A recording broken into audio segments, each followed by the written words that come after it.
Hey friends, this is Jen coming in with a content warning before we get into this episode. We are talking about some heavy and some hard things, including divorce, coming out, suicide, bullying, and mental health. If any of these topics are hard for you, maybe go back and revisit one of your favorite episodes. And we are not mental health professionals, so if you're struggling with these challenges or any others, we always encourage you to talk to a professional. Okay, now let's spill some tea. Welcome to Beauty and the Gi, the podcast about jiu-jitsu and so much more. Except this episode is Beauty and the Tea. Yeah. I'm Jen Eads, a blue belt full of curiosity and questions, and I got no tea to spill. I'm AJ Klingerman, a Brazilian Jiu-Jitsu black belt. And I got some tea. The tea is scalding. I'm Jennifer Risser, and I'm a purple belt who always skips warm-ups, frankly, to be honest. That was not part of our 5 ways to get better at jiu-jitsu immediately. I'm not trying to go brown. Purple for life.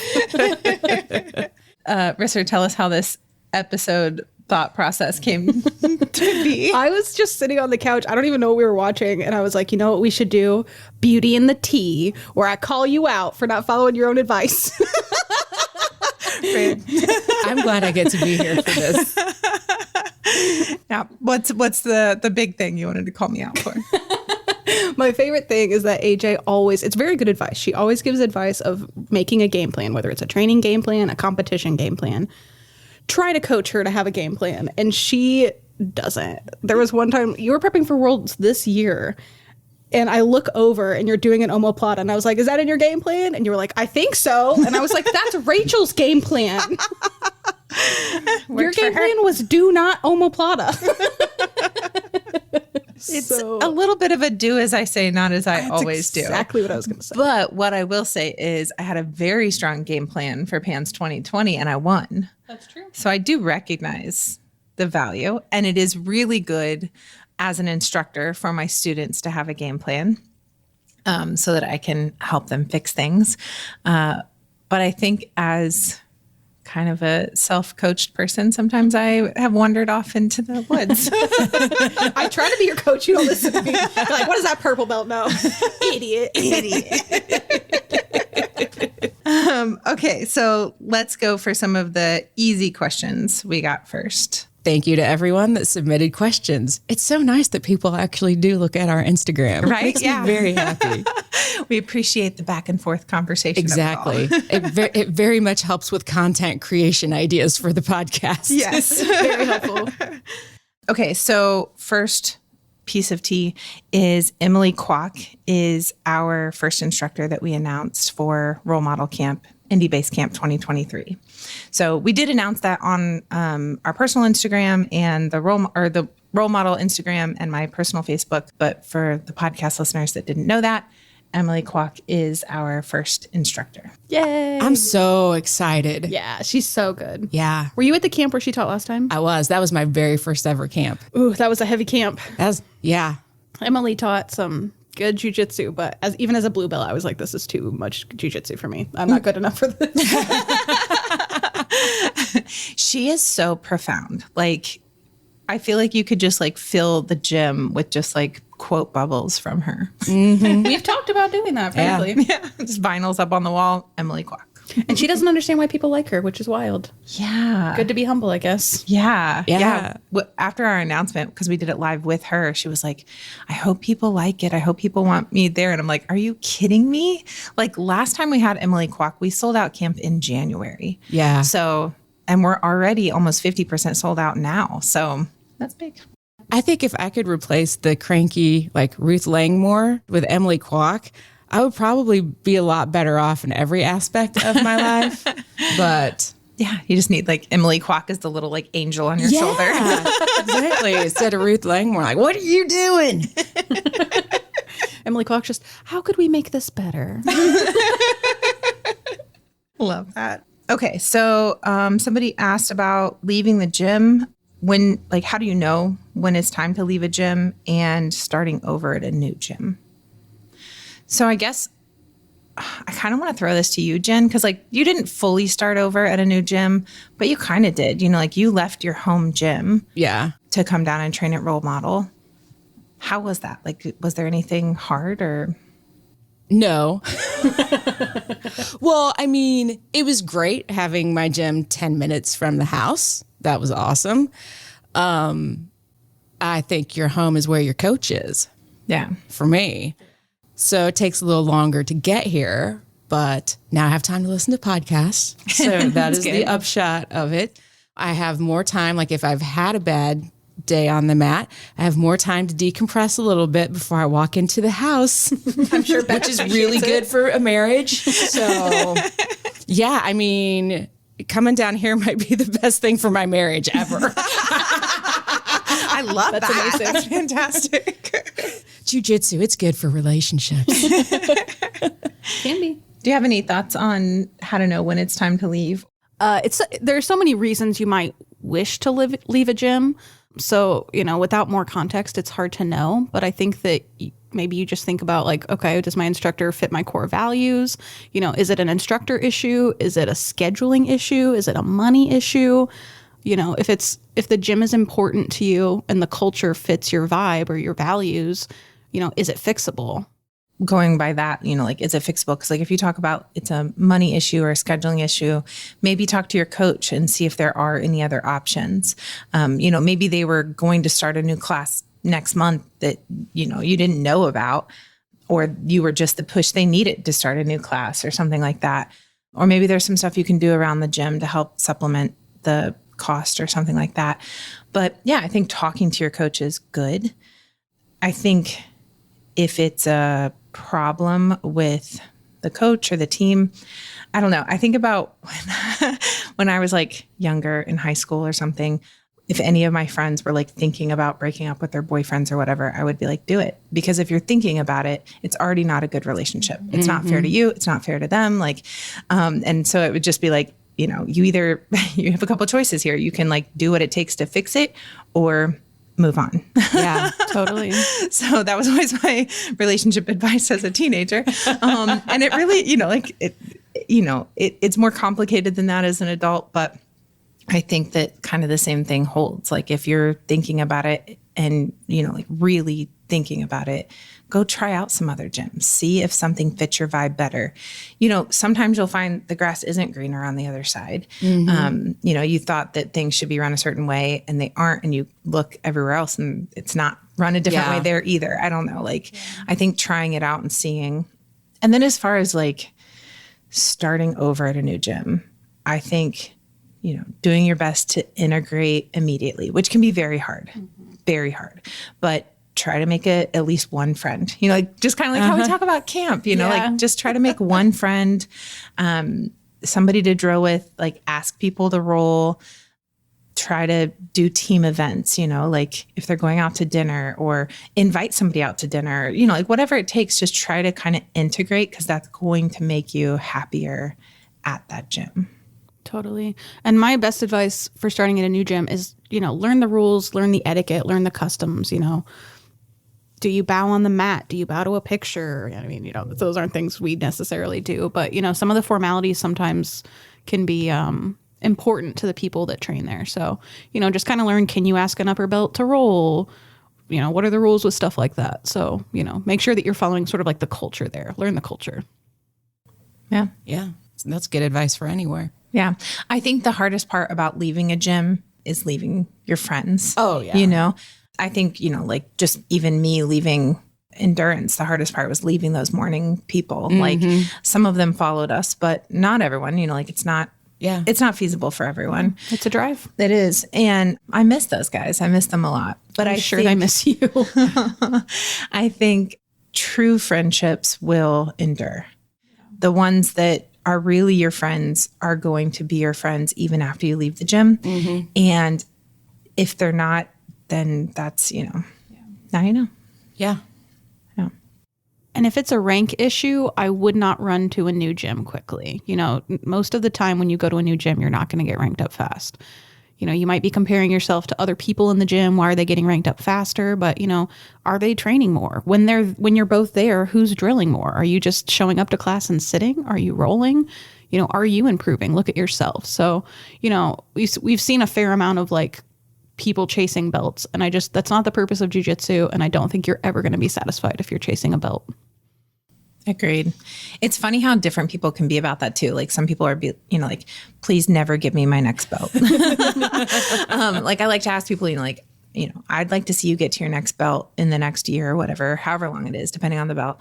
You know, what do you think you need to work on? And they're like, oh, I'm not ready. No. Like, or some are like, God, I've been waiting for it. You know, like, how come you haven't given it to me yet? Like, it's just, I think coming at it with the approach of like, I'd rather live at this belt forever is probably a little bit better of a way to go. Well, I've bought a lot of blue lately, so I'm just kind of settling in to be here really for a are. while. Yeah. Feeling good about it. Yeah. I mean, really, blue belt's typically the longest belt outside of black. That's how I was. My whole wardrobe was blue. I was blue for 4.5 years. Everything I owned was blue. Yeah, And when you went so purple, many accessories. everything was purple. Absolutely. When you went brown, nothing was brown. True. Yeah, but my best advice would just be, you know, don't be afraid to have just a direct conversation. You know, you can try to be passive aggressive or indirect, but you're not going to get answers if you don't just be direct with your coach or with whoever's the problem. You know, this is a pay to play sport. Don't take treatment that is wrong. You know, like don't be treated in a way you don't want to be treated, but also adult conversations can solve a lot. I have a question for you. Okay. Ooh. Kind of building on going to a new gym. What was the scariest thing for you to start your own school? Scariest thing. Okay, so I mean, we'll kind of get so much. There's a lot of layers to this. a lot of layers. There are a lot of layers to that. It's hard. Let's go back to like 2000, opening my own school. For that, we paid a percentage of our income. So like we subleased out of a Taekwondo school. So it was pretty easy because it wasn't that scary, because if we made zero, they made zero. Yeah. So like if we made $100, we gave them 50 or whatever. I don't remember what the original percentages were. So it wasn't scary because there wasn't overhead. A couple of years later, when we opened a place and it was like, okay, now we have to be able to afford this lease. And so that was kind of scary. Like, who's going to follow us? Because we kind of went pretty far away from our original location. Will people do contracts? That was something I was terrified of. Like, will people not stay because they don't want to sign an agreement? Just kind of little stuff like that. I think for me, a lot in the beginning of opening schools, I didn't know what I didn't know. Mm-hmm. So I didn't really know to be scared. I was also, just kind of in a like, life is short, let's just go for it, jump off the cliff kind of mentality. And I took a lot of pride in the lives we were changing. So it was like, no matter what, no matter if we're losing our house and our cars and whatever, we're doing a lot of good in the world. And so that made it easier to not be afraid. As far as opening Role Model Grappling, one of the scary things was we basically had to do it in 2 days. We had to have everything, the LLC, the bank account, the insurance, new waivers, website, phone number. Yeah, exactly. We had to get a new phone number. Everything had to be done in like 2 days time. So I think one of the big scary things was like, are we missing things? Like, what are we, everything had to be changed so quickly. The signs, like it was so much and a lot of money out at the beginning, So it's scary because we'll talk about it a little bit more, but like, we're kind of like splitting students. And so there's some sadness to that too, like you're losing a lot of people that were a part of your life for so long. And some scariness, like, are we going to be able to afford to make the bills and stuff like that? So I think that's probably the scariest part is like, how do we make sure to provide a good product for people, good safe space for people, and assure them that like, we're going to make it. Like, I know there's some fear and there's some fear mongering that, we're not going to be able to stay open. And so I think people were a little afraid too. Mm-hmm. So I think like just easing people's fears and letting them know, like, we're creating a safe space and this safe space is going to be here for you a long time. Because one thing I know is like, I can run a good gym, like I know that even if we had to fully start over, we could build it and it would be great.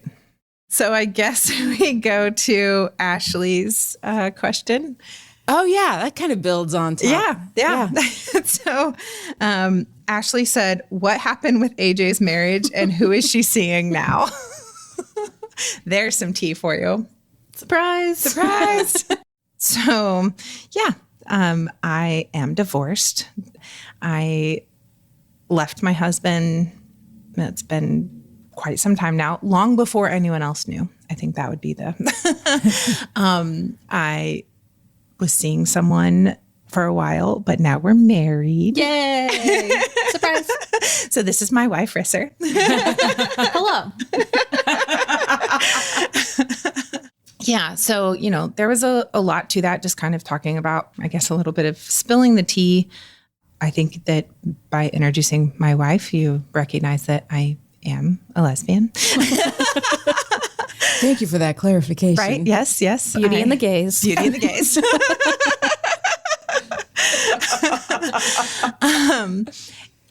So I do want to talk about that just a little bit. That, first of all, that's not why me and my husband got divorced. I didn't know I was gay. I had no idea.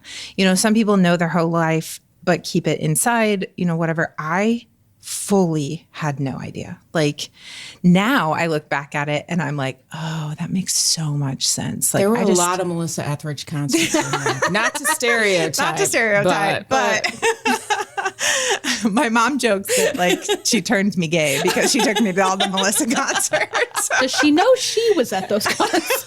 Well, we're working on it. Personal growth.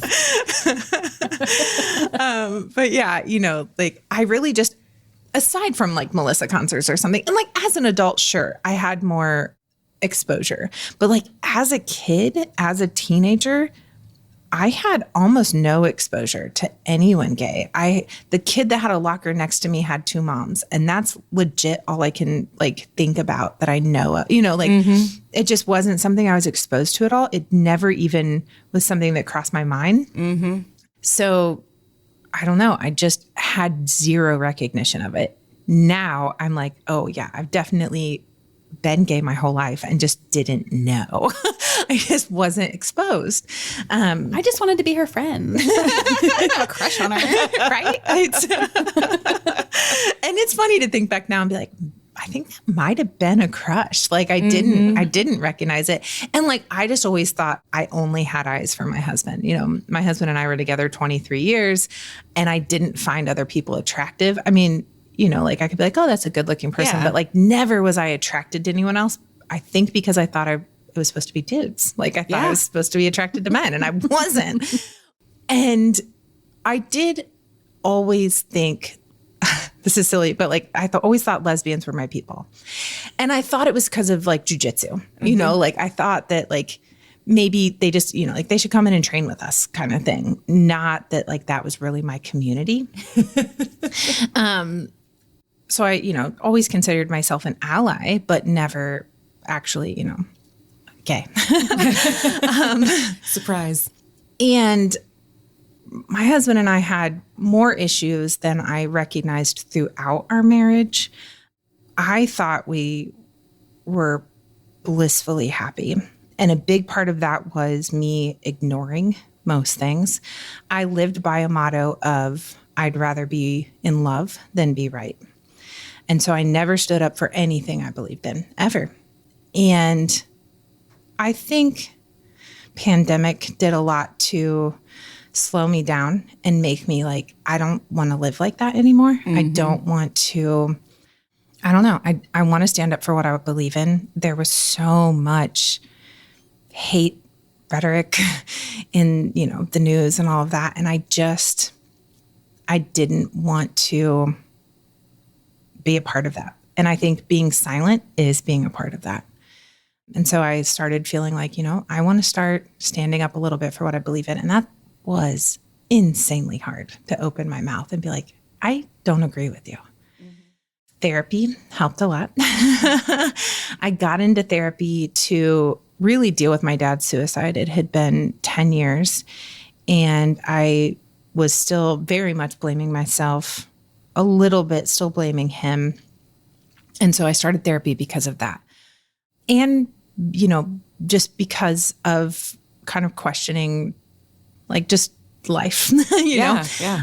I didn't recognize it fully in the time, but for a couple of years, I was definitely suicidal. I was having, suicidal ideation. And I don't think I recognized how bad I was until I went back and started reading my journal entries after I was out of that, But one day, the day I knew it was definitely over, basically, I was told that, Hey friends, it's Jen.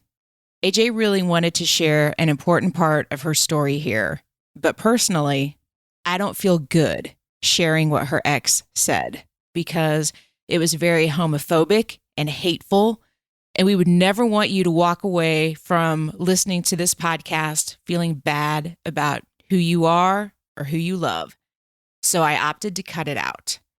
If you want to DM AJ, maybe she'll tell you that story herself. and for me, I was like, how do I fit into that? Because I'm an ally. And they were just like, I don't know. And I just was like, this can't be my life. I can't stay in this. And it took, several months after that to leave. But that was just the turning point where I was like, I know that this can't be my marriage. It can't. And I don't think it was always that way. I mean, there were definitely issues, but it wasn't always that deep. And I don't know, but it was, I had to leave. And I fully decided I was going to leave in April of 21 and took about 6 weeks to actually get me out of the house, just kind of slowly moving stuff out. And then I left and moved in with Risser. But yeah, so I guess that's, kind of the tea. That's kind of, I think that part of me wants to talk about it, even just from the standpoint of, if you listen to any of the past podcasts, I sounded blissfully married. Yeah. And so just kind of, talking about it from that standpoint, but also, this past week was the shooting in the nightclub in Colorado. And it's just a time to kind of realize, people still have a lot of hate built up. There's a lot of hate in the world. And I don't know. I don't want to be a part of that. I want to be a part of a loving, accepting community. And even though starting Role Model Academy was hard, it's been so freaking great. The people, we went and put up a booth at Pride, and people just stopping and saying, oh, I tried this other gym, but it didn't really seem good. Or, we did some free self-defense seminars, and this guy was people purposefully bully me at my gym. They're dead naming me, and they're, just all kinds of stuff. And it's just I want to be a part of a safe place that people can come and do jujitsu and just feel welcome. I had somebody contact me a couple nights ago that was like, can I confide in you? And I've known this kid since they were 18 years old. And, they came out to me. They haven't told anybody. And it's just I've known them 20 years or so, and it's just nice to be able to actually be that safe space and, just kind of be like, hey, if you want to be around the community and you want to get in some exercise or some stress relief or whatever, you'll be respected and loved inside these four walls. Yeah, kind of going back to what was scary about opening a gym. Being out and opening a gym was hard, we got a lot of hate. We've been getting a lot of hate during this time. People been legitimately bullying us online and stuff. And, those things are hard, but at the end of the day, having a safe space for people is worth it. Yeah. It's what we fought for. It's honestly the biggest thing. I didn't care about anything. I, had a house paid for, I left my house behind. I left endurance behind. I let go of the name of what this academy was and all the gear that went in it and all of that stuff. All I wanted was this space that our people would be safe in. Because we already had a pretty queer community here at the gym. And I just knew that they really weren't welcome other places. Yeah. And I'm sure there are definitely gyms they're welcome at, but nothing close and nothing with the environment that we wanted to create. I think a lot of gyms approach it not like you're welcome, but you're not banned. You're tolerated. You're Yeah. tolerated. Yep. And there's a difference. Yeah. Yeah. I think I've really tried to live in my soul that I want to go places I'm celebrated, not just tolerated. And yeah, like we're a very welcoming place here. And that goes for all of our members. We have a lot of varying religions and just, I don't know, it just is everybody is welcome and Celebrated. Yeah. Like really welcome, like welcome with open arms. Like tell us how to best make you feel at home here and feel like you belong amongst us. But yeah, in that meantime, throughout this whole time, like we have gotten a lot of hate. You know, there's a lot of men that I used to be friends with that are fully bullying me online and saying some very hateful things and calling me that, and you know, like just being gross, you know, like just so many gross things. So that's been hard and it is scary. And I think it's scariest going to tournaments and stuff and being like, all right, we're going to have to face all these people that, you know, like you're going to a seminar and you're like, who's going to be there? But I wouldn't change it. I don't regret it at all. I'm very happy. Yeah, I just hope that people can kind of hear your story and like if they're identifying with that, maybe reach out for help if it's from you or if it's from someone else. You know, like AJ was obviously in a very, I don't even know the word, you know, like it was a very long-term, very settled relationship with a lot of stuff. You know, she kind of had to walk away from almost everything. And she didn't have to, you know, she could have fought, but there was definitely a lot of fear involved, not just from the person involved, but from the menagerie of people that surround him. So, you know, if you're in a place where you are scared or you need help, please reach out to someone. Little heavy tea. Well, you know, you got all kinds of tea here. That's right. That's right. All flavors. This is a strong one. He is piping. But, you know, like I do think very strongly that it's never too late to live your authentic self. That you may not know who your community is in the moment, but you will find them. You will find the people that will love and celebrate you and just, you know, help you live a happy life as the person that you want to be. Yeah. I mean, I was in a marriage previously too, and we know so many people who are in marriages where they just feel like, I've made my bed, I'm going to lie in it, you know, like, and that's how I felt. I felt very stuck, but there's always a way out. We will help you. AJ told all her friends as a teenager to break up with their boyfriends. And I guess as adults, we're saying the same thing. I was at the barbershop a couple weeks ago. Yes, I go to the barbershop. I have short hair. It's much better. They give better haircuts. Yeah. The last hairdresser you used did some choices. But this guy was complaining about his girlfriend. And I was like, man, I think you've got 3 options. Well, I thought it was his wife when he was talking about her. I was like, you've got 3 options. Because I was like, how old are you? He's like, 35. I was like, oh God, you've got so much time to live. Like you can either go to therapy and fix it, or you can get a divorce, or you can live miserably for the next, I don't know, 35, 45 years. I don't know how long you're going to live. And the whole barbershop was like, yep.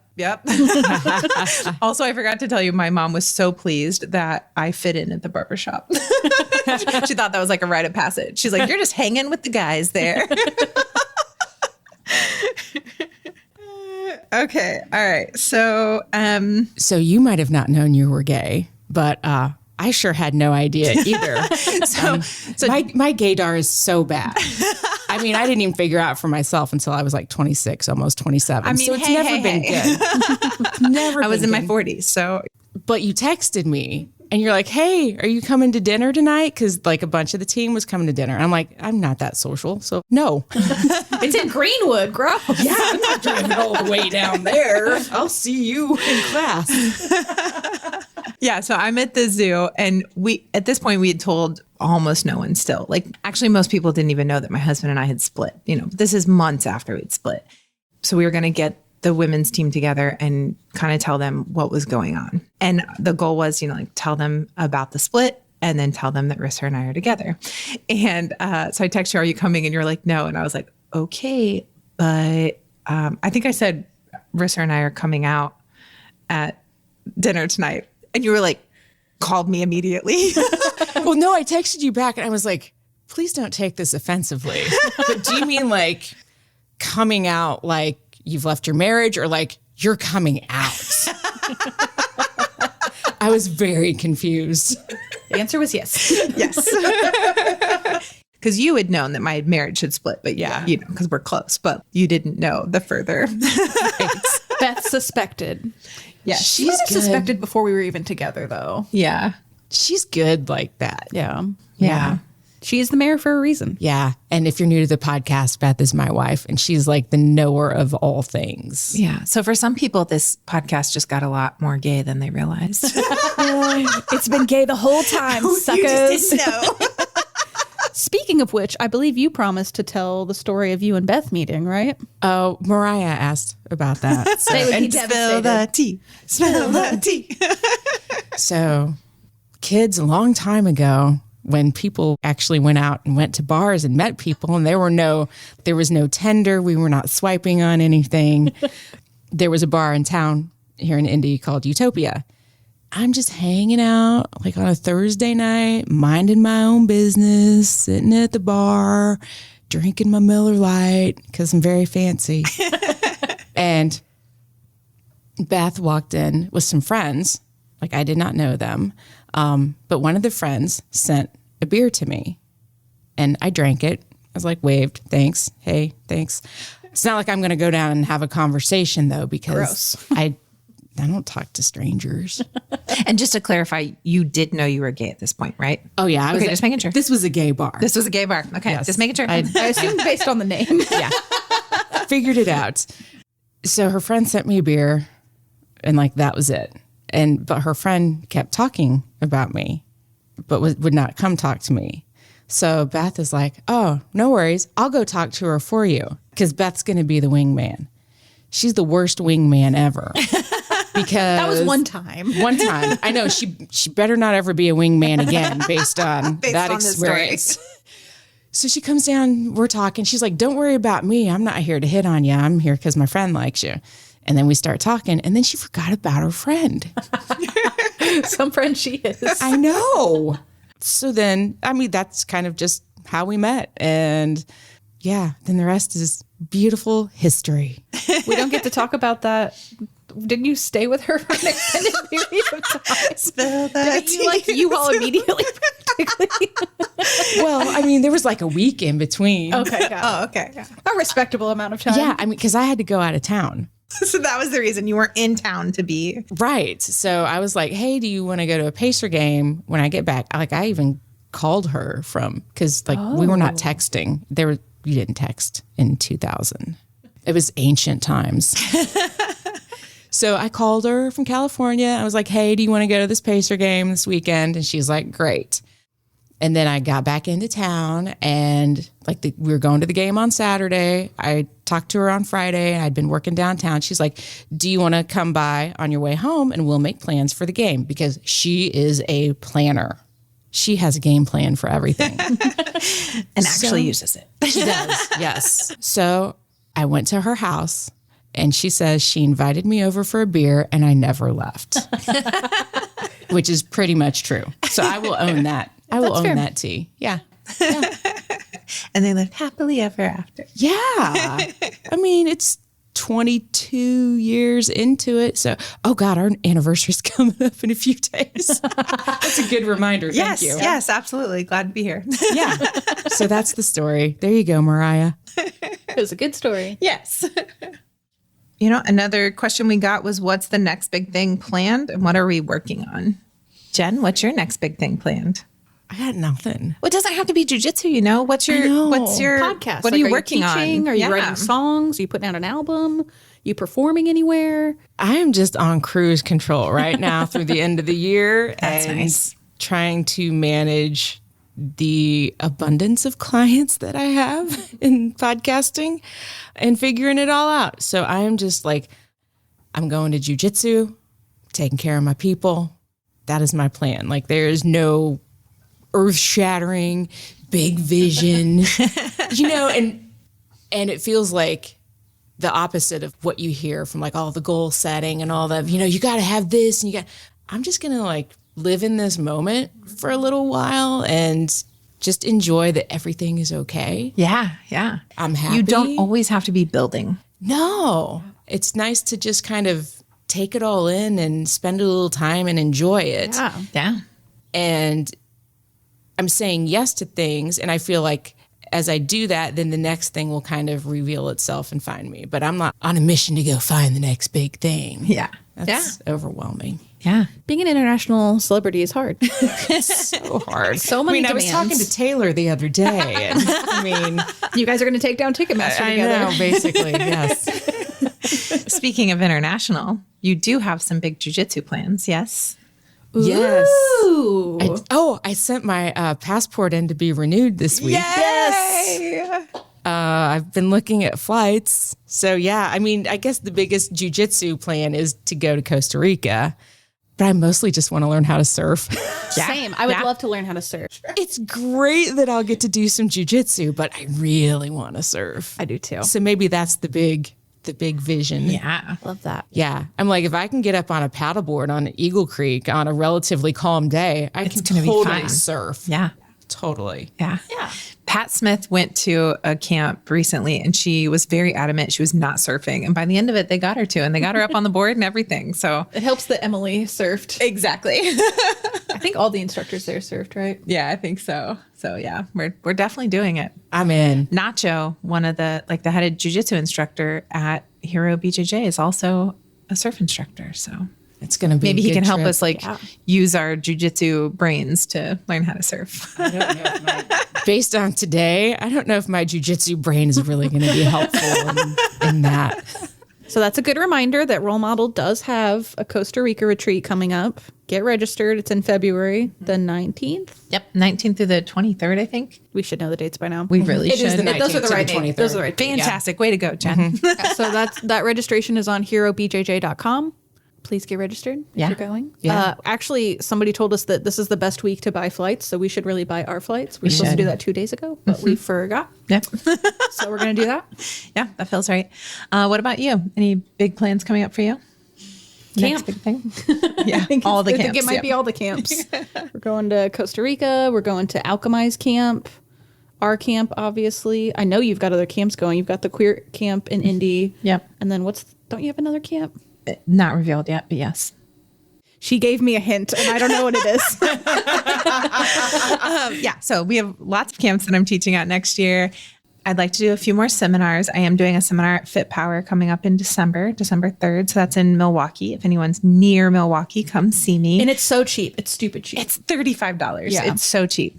And we're doing Nightmare Before Christmas theme. So we're going to do some like spooky techniques and some festive techniques. Yeah, it'll be super fun. I'm excited about it. Yeah, it'll be a lot of fun. Oh, also, Risser's kind of in charge of our website stuff, her and our pal Nathan. And we have a lot of gear that we're going to that's be true. coming out with in the next week or two. I'm in denial about it because I have to get it on the website. But we do have a big gear drop for Role Models. We have some shorty shorts, some long shorts, like fight shorts. We have our Christmas rash guard or our holiday rash guard, sports bras, Singlets. Yep. and I guess a surprise. Yeah. We also have hoodies. None of those things are on the website, but probably not when this comes out. We'll leave it up. But probably We'll see. Probably They early might be. December they'll be up. Yeah. Yeah. So lots of fun gear coming out. So I'm excited about kind of branching out more into the gear line. Nice. That's good, T. Yeah, it's good. Oh, and probably our ranked sets because some of you have been waiting on me to put our ranked sets up, but the problem is we just keep selling them. People in our gym keep buying them, so it's hard to keep stock. So I'm gonna get those on the website too.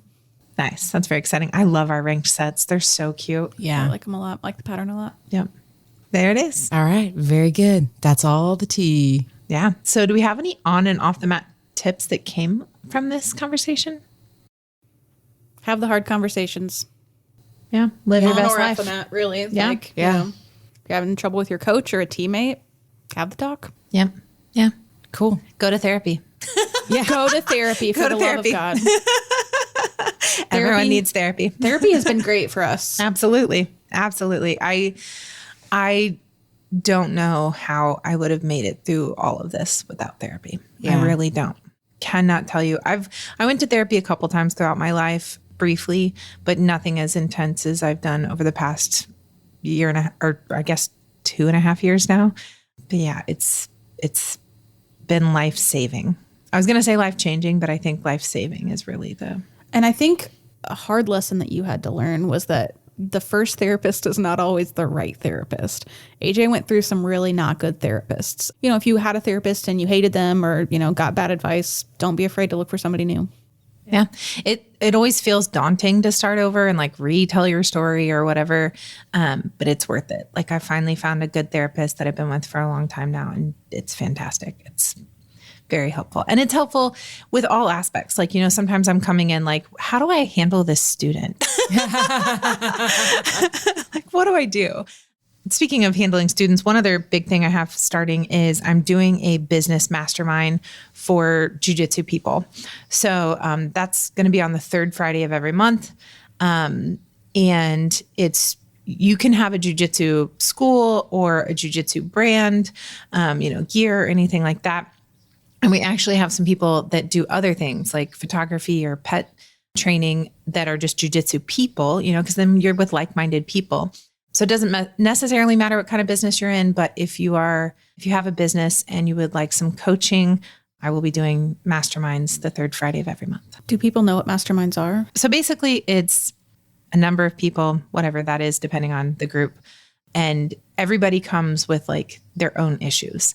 And that can be anything. That can be, you know, how do I handle this instructor or this student? How do I, you know, get more signups? How do I build a women's team? How do I get referrals? You know, like, what do I do with this website? I don't know, anything, you know, like it can be anything at all. And then the group as a whole kind of helps answer the questions. And then I kind of come in and help because I've been a business coach for over a decade now, and I've owned a gym for 23 years. So I kind of come in with some knowledge bombs. There you go. Yeah. Okay, friends, that is a wrap on Beauty in the Tea. But if you want to hang out with us, we are out on Instagram at Beauty in the Gi Podcast, and I'm hanging out there at Brassy Broad Jen, and I'm on TikTok at Brassy Broad Jen. And I'm AJ Clearman, everywhere you go, unless I'm role model grappling, everywhere you go. I'm JRiz in the His on Instagram. Thanks for listening, and we'll see you on the mat. Beauty in the Gi is a production of the Brassy Broadcasting Company. And brought to you by Role Model Grappling.